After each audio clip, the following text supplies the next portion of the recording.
And some Haitians at the epicenter of the earthquake still waiting for medical treatment after the worst earthquake to hit Haiti since 2010. Aid is struggling to reach the most affected areas as some roads are impassable. Matt Rivers reports. Getting to the hardest hit area of this earthquake means a helicopter ride 100 miles away from Port-au-Prince. Land and the reality of Haiti's latest trauma greets us on the tarmac. A waiting truck filled with people injured over the weekend still waiting to be evacuated. First to come out, a young child held by a relative carried into a waiting plane. Next up, an elderly woman in a wheelchair, unable to walk, lifted out of her chair. She's carried up step by cautious step on her way to the help that still eludes so many. Things are out of control at the hospital, he says. Not enough doctors, not enough medicine, serious injuries. We need urgent help before things get worse. At least 1,400 have been killed and thousands more injured in the worst earthquake to strike here since 2010. Not far from the airport, this is what remains of a multi-story hotel. Officials say there could still be bodies in this rubble, some here digging, trying to help, others digging for scrap metal and air conditioners. What you don't see here are Haitian authorities. There is no police presence, there's no firefighters, there are no search and rescue crews here. There's just people from the community and this lone excavator that is not currently in operation. It's very indicative of what we're seeing as we drive through this area near the epicenter. Aid simply isn't arriving quickly. Part of the reason, blocked roads like this one, impassable for some convoys. The response effort is taking time to actually get there. I mean, in our opinion, we should have been there already. We're getting started, but we're not satisfied. Back at the airport, first responders desperately look for a way to get this young girl out. She's stoic, but her leg is gravely injured and she's clearly in pain. This plane is full. Another helicopter takes off without her, and so after walking around the tarmac, she's placed in another truck. A painful wait for help goes on. Matt Rivers, CNN, Vacu, Haiti. Well, meantime, the U.S. Coast Guard is on the ground in Haiti helping with humanitarian assistance. They're trying to help transport some of the injured victims from hard-hit areas to locations with higher levels of medical care. That is, of course, as you just heard, the big issue. Well, the quake turned thousands of structures into rubble and set off frantic rescue efforts ahead of the expected rain from Tropical Storm Grace, as Joey was just talking about. Well, we are also keeping an eye on the situation in Afghanistan. American President Joe Biden defending his decision to pull U.S. troops as security dissolved into chaos at the airport in Kabul. At least 2 people died after hundreds of Afghans rushed the tarmac and climbed onto a U.S. military plane as it was taking off. These images have become so highly viewed over the past day or so.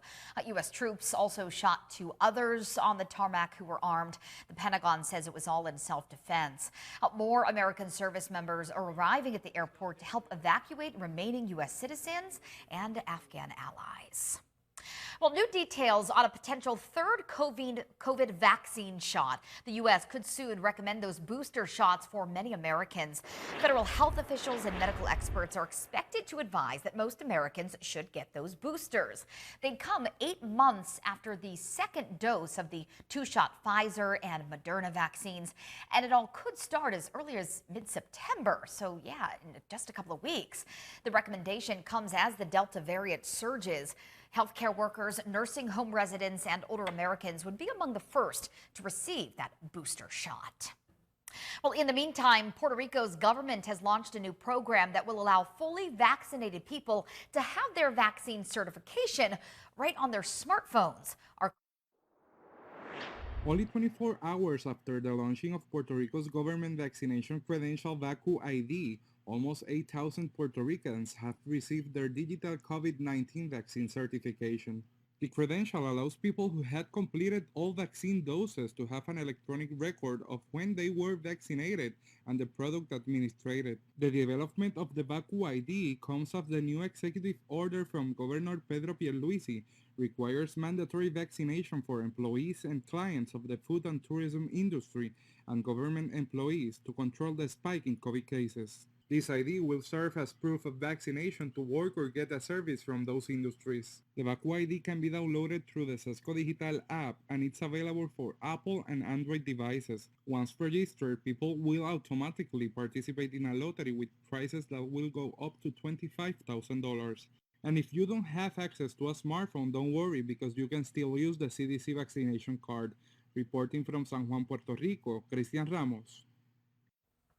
Well, a large majority of positive COVID-19 cases in the Turks and Caicos are among British tourists to the British territory. So now the TCI is implementing some stricter rules of entry in order to mitigate the spread from the highly contagious Delta variant. Our DeAndre Hamilton explains. As of September 1st, you can no longer enter the Turks and Caicos Islands as a tourist unless you are fully vaccinated, negative for COVID-19 evidenced in a test, and have medical insurance coverage. Stricter rules follow the discovery of the Delta variant in the small British overseas territory and a surge in tourist positives, some 70% of new infections.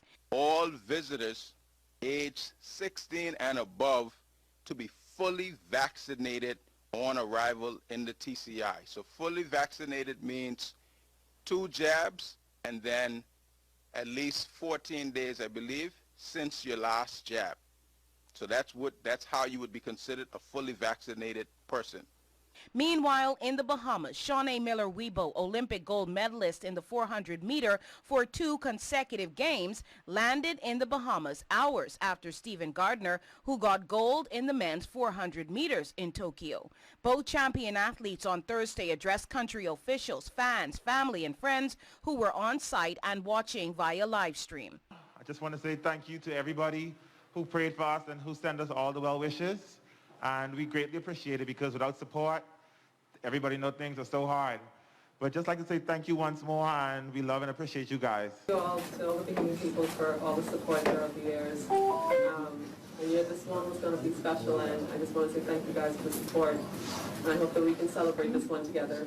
But I just give God all the thanks and praise just for allowing me to always go out there and always perform my best, and just be able to represent myself, represent my family, represent my country well. And yeah, I just want to say thank you guys for everything. It really means a whole lot to me. The Minister of Sports, Iram Lewis, was elated at the return of the athletes who, among other things, will be gifted $40,000 each as a token of congratulations on behalf of the Bahamian people.